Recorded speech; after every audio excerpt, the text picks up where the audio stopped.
Olá, povo abençoado, graça e paz, tudo bem? Espero que vocês estejam bem, espero que vocês estejam animados para essa jornada. Hoje é o primeiro dia, temos mais 20 dias pela frente e, como eu disse no vídeo mais cedo, minhas expectativas estão altas em Deus. Eu sempre acredito que Deus vai fazer muito mais além daquilo que pedimos ou pensamos, se estivermos dispostos a obedecê-lo e andar nos seus caminhos. Ao ler Romano 12, 12:2, que é o tema da nossa jornada, metanoia, nós vemos Paulo dizendo assim: transformai-vos pela renovação do vosso entendimento ou da vossa mente, para que vocês experimentem a boa, agradável e perfeita vontade de Deus. Então nós temos um ponto de partida aqui. Deus tem uma vontade para nós e ela é boa, perfeita e agradável. E para recebermos essa vontade de Deus, que é boa, perfeita e agradável, existe uma condição. E essa condição não é um capricho de Deus. É uma vontade de Deus, sim, mas é para que sejamos capazes, Porque em algumas versões da tradução está escrito dessa forma: transformai-vos pela renovação da vossa mente, para que vocês sejam capazes de experimentar. Então essa condição é uma condição não do Senhor nos dar, mas de nós recebermos. Você imagina, vamos começar pensando assim, que você tem um filho, que esse filho, você quer dar um carro para ele, vamos imaginar assim. Mas você vê que esse filho, se você der o carro a ele, ele vai fazer besteira. Ou ele não tem condições de dirigir, ou não tem habilitação. Então você tem aquele carro para dar para ele, mas ele não tem condições naquele momento de receber. Quando pensamos nessa vontade de Deus, podemos imaginar assim: tem muitas coisas que Deus quer nos dar, já está na mão dele. Porém, nós não as recebemos porque não estamos ainda em condições de recebê-las. Por isso, Paulo, inspirado pelo Espírito Santo, ele diz isso: transformem-se pela renovação da vossa mente, para que vocês possam experimentar essa boa, agradável e perfeita vontade de Deus. E o termo usado por Paulo nessa frase é metanoia. É uma junção de duas palavras gregas. Eu não sou especialista aqui no grego, mas é meta e nós. Meta é além, sobre, acima. E nós é mente, pensamento. Então, quando Paulo fala sobre essa metanoia, ele está falando sobre adquirirmos um pensamento que é superior a esse pensamento natural do ser humano. Porque, olha só, ele coloca assim: não se amoldem ao padrão do mundo. Então, o mundo tem um padrão, e esse padrão é o pensamento comum, geral do mundo. Porém, agora Deus quer que tenhamos um pensamento que é superior, além. Como isso pode acontecer? Com uma conversão. Aí a gente precisa entender mais ou menos os termos na sua essência. Então a gente entende conversão como alguém que está indo para um lado e agora ele passa a ir para outro lado. Conversão, para a gente ter esse entendimento dentro desse contexto, é uma mudança. Mudança. Aí a gente começa a entender a palavra de Deus quando diz que Ele quer nos dar essa nova natureza, que somos novas criaturas.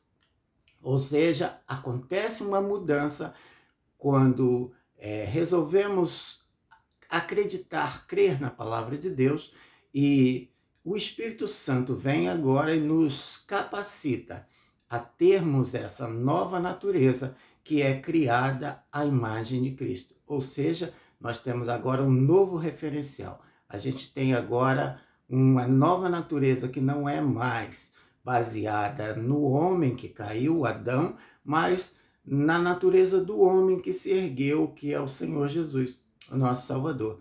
Então podemos olhar para Jesus e pensar como era a mente de Jesus, como é a mente de Cristo. É essa mente que Paulo está falando que nós precisamos ter. Uma mente que não está baseada ou sustentada ou firmada nas coisas finitas, mas nas coisas infinitas, nas coisas eternas, nas coisas superiores. Então, essa mente superior é a mente de Cristo que nós, quando permitimos a ação do Espírito Santo, passamos a ter. Então, a transformação de mente, a metanoia, ela acontece a partir do momento em que permitimos a ação do Espírito Santo em nós. E a gente lê o texto bíblico e começa a entender essas coisas todas. Aquele que em vós começou a boa obra é fiel e há de completá-la até o dia de Cristo. Então Deus está fazendo uma grande obra em nós e nós precisamos cooperar com Ele, trabalhando e permitindo que a nossa natureza seja mudada. Mas como mudar a natureza? Visto que a nossa mente é uma mente que já foi formatada com o padrão do mundo. Então, as nossas expectativas, elas são expectativas corrompidas, como da maioria das pessoas. Você não tem certeza de muitas coisas. Você tem dúvidas, você tem medo, você tem anseios, você tem ansiedade, você tem um monte de sentimento que, na verdade, são, assim, danosos a você. Danosos. E como acontece, então, essa metanoia? Essa metanoia, ela precisa ser exercitada, né? Os especialistas da mente humana, eles dizem que um comportamento ele só vai ser mudado quando adquirirmos um hábito e formos contínuos naquele hábito. Então, podemos entender da seguinte forma: eu tenho um novo pensamento, ou seja, esse pensamento agora é sustentado pela palavra de Deus, pelas suas promessas, mas é só um pensamento, por enquanto. Eu creio, acredito, mas esses pensamentos precisam ser postos em práticas, colocados em prática para que se tornem hábitos. Porque pensamentos postos em prática se tornam hábitos. E hábitos realizados de forma contínua se tornam comportamentos. Então a gente pensa assim, alguém que mentia, é um comportamento que ele tinha. Então isso, na verdade, em alguns momentos vai vir no automático. Já viu a pessoa que é mentirosa? Ela não pensa muito para mentir. Surgiu uma situação, ela vai no automático, já está impregnado na mente dela, porque se tornou um comportamento. Uma pessoa que tem o hábito de furtar, você não precisa dar ordem para ele furtar. Surgiu uma oportunidade, ele vai fazer aquilo porque aquilo está impregnado no comportamento dela. Então ele precisa mudar os hábitos, mudar os comportamentos, para que ele deixe de fazer aquilo e adquira novos hábitos. A proposta do metanoia é essa. O que Paulo está falando em Romanos 12:2 é exatamente isso, para que a gente adquira novos pensamentos, colocando-os em prática, eles se tornem hábito e esses hábitos feitos de forma contínua se tornem parte do nosso comportamento automático. Então, o primeiro ponto, né, ou o primeiro passo dessa jornada que nós vamos dar aqui é gratidão. A gratidão. Se eu perguntasse talvez para você, você é grato? Todos nós diríamos que somos gratos. Mas será que somos de fato gratos? E será que somos gratos como um comportamento nosso? Nós temos um comportamento de gratidão, um comportamento que reconhece o favor em toda e qualquer situação? Olha só o que diz o texto bíblico em Salmo 50, versículo 23. A gratidão, porém, é um sacrifício que de fato me honra. Se permanecerem em meus caminhos, eu lhes revelarei a salvação de Deus. Ou seja, o texto bíblico está dizendo que essa gratidão é um culto a Deus, é uma adoração a Deus. Deus se agrada de um coração grato.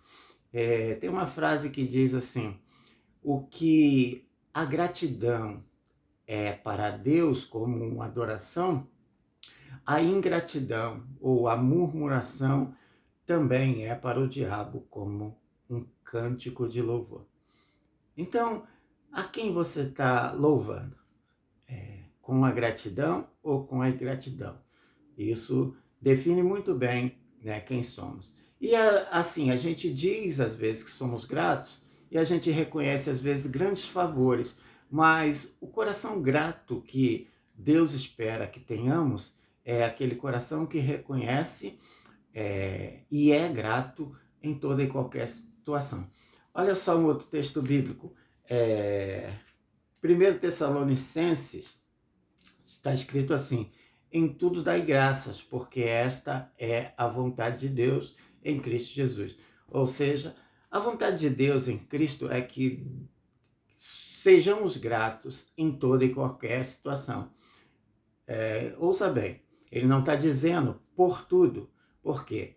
Eu não vou ser grato por estar numa situação difícil, num hospital, numa prisão, numa doença, numa escassez, nisso não. Mas eu posso ser grato nesta circunstância ao olhar e ver o favor de Deus, ao olhar e ver as pequenas coisas que Deus faz nessas situações difíceis, o consolo, amigos que Ele envia para nos ajudar e o próprio consolo do Espírito Santo em momentos assim que Ele envia. Então a gratidão, ela agrada a Deus, como lemos aqui no Salmo, ela é como uma adoração a Deus, e também a gratidão é um desejo de Deus, porque Ele mesmo orienta em tudo da graça.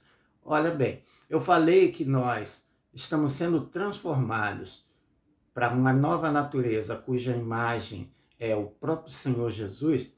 Então, olhando para Jesus, Ele era grato ou não? A gente vai ver várias passagens bíblicas, várias situações em que Jesus nos ensina, através da prática, porque ele não simplesmente falava, ele fazia, ele agradecendo a Deus pelas situações que ele vivia, nas situações que ele vivia. A gente vê ele na morte de Lázaro, orando, né? Quando Lázaro ainda estava morto, ele, antes de Lázaro ressuscitar, ele está orando e agradecendo. Pai, eu te dou graças porque sempre me ouves. Olha só, ele agradecendo a Deus antecipadamente. É um exemplo para nós. Outro exemplo, na ceia do Senhor, ele nos ensina. E tomando pão, deu graças e partiu. Na multiplicação dos pães e peixes, diz o quê? Pegou aqueles 5 pães e 2 peixinhos, agradeceu a Deus e repartiu com todo mundo. Então, a graça, né, a gratidão sempre foi uma marca de Jesus e deve ser uma marca nossa. Então, quando eu disse aqui que nós somos gratos, mas muitas das vezes somos seletivos nessa gratidão, é porque o comportamento humano, ele tem dito, né, e ensinado que as pessoas devem alguma coisa a nós. Então, quando você vai numa repartição pública e alguém te atende ali, você não agradece. Normalmente você não agradece por quê? Porque vem uma ideia na tua cabeça que aquela pessoa está ali para isso, que ela é paga para aquilo, que aquilo é uma obrigação dela.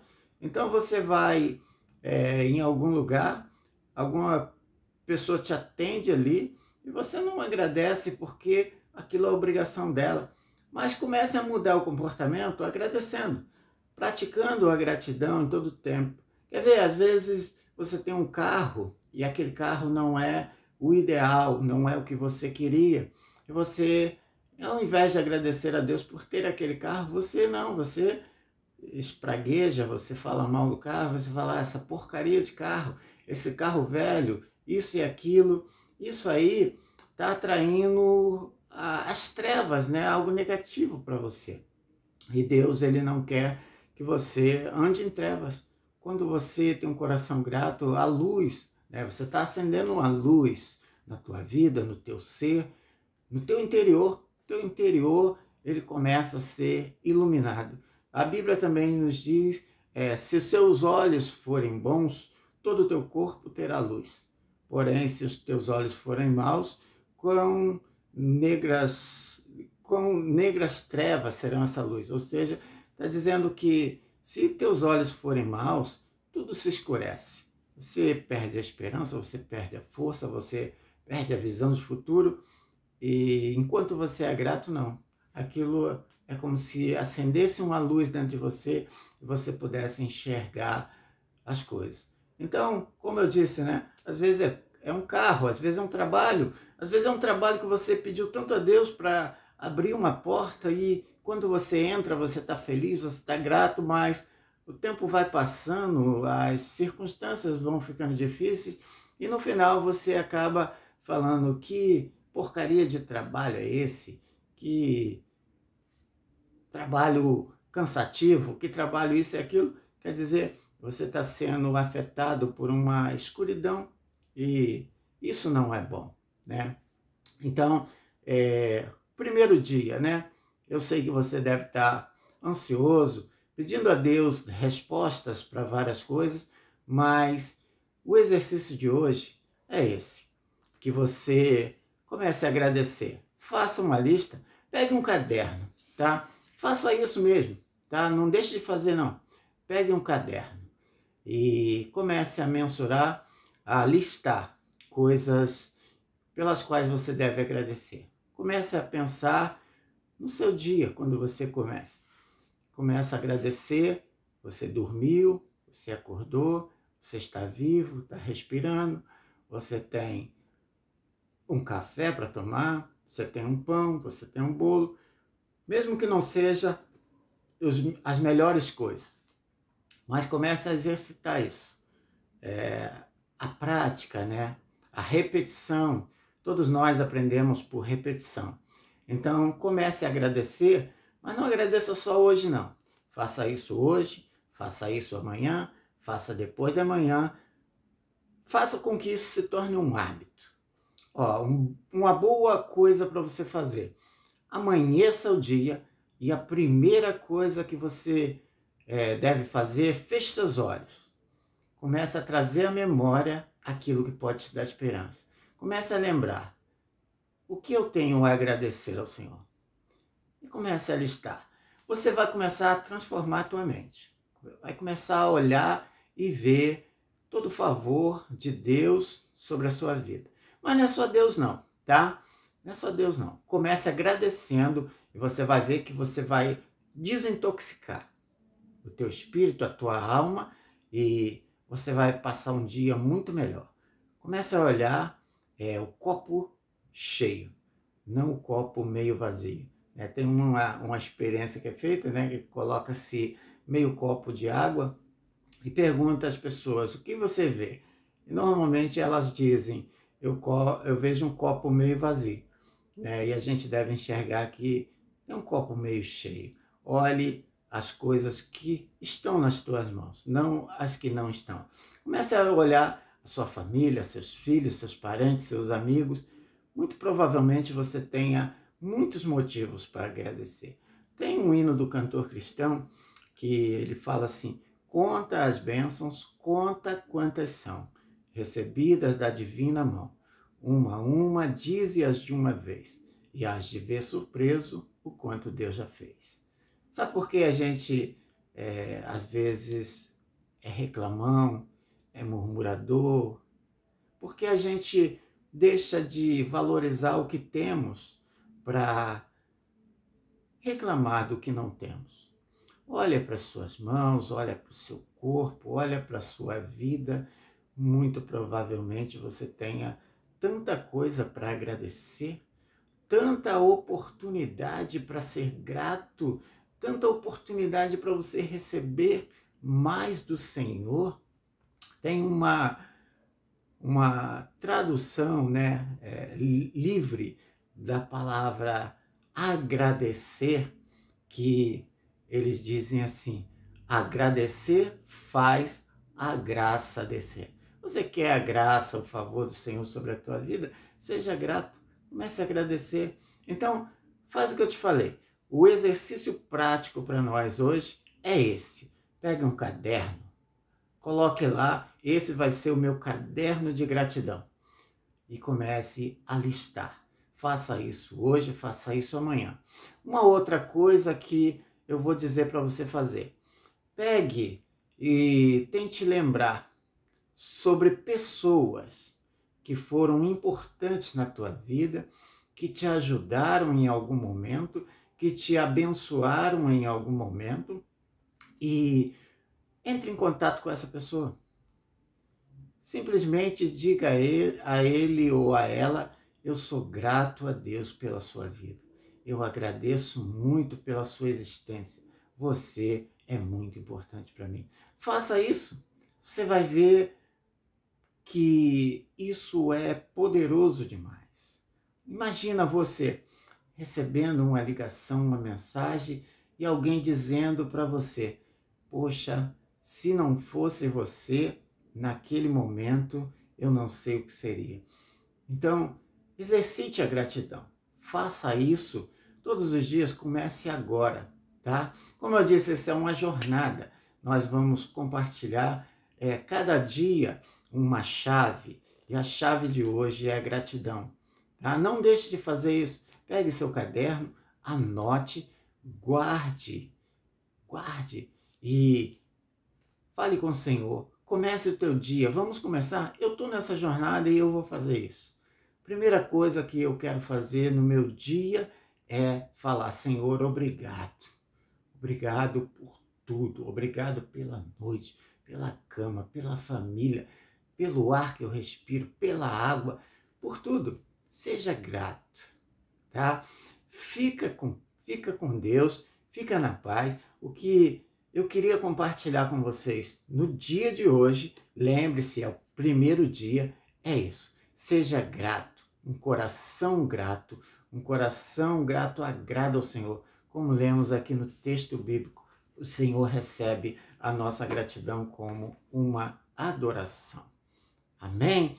Eu desejo a você um bom descanso e ore a Deus.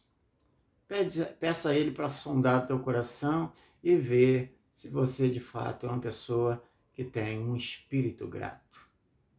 Que se você é de fato grato como deve ser. E não se esqueça de nenhum dos seus benefícios, dos benefícios que o Senhor tem para você. Tá? Eu desejo a você tudo de bom. Eu desejo a você que esses dias que passaremos aqui juntos sejam dias transformadores. E eu me comprometo a estar orando todos os dias. Hoje eu já orei, amanhã vou orar de novo por cada um de vocês, para que Deus faça pelo Espírito Santo essa transformação que tanto desejamos e que Deus tanto quer, para que sejamos capazes de experimentar essa boa, agradável e perfeita vontade de Deus. Fica na paz, tá bom? E até amanhã.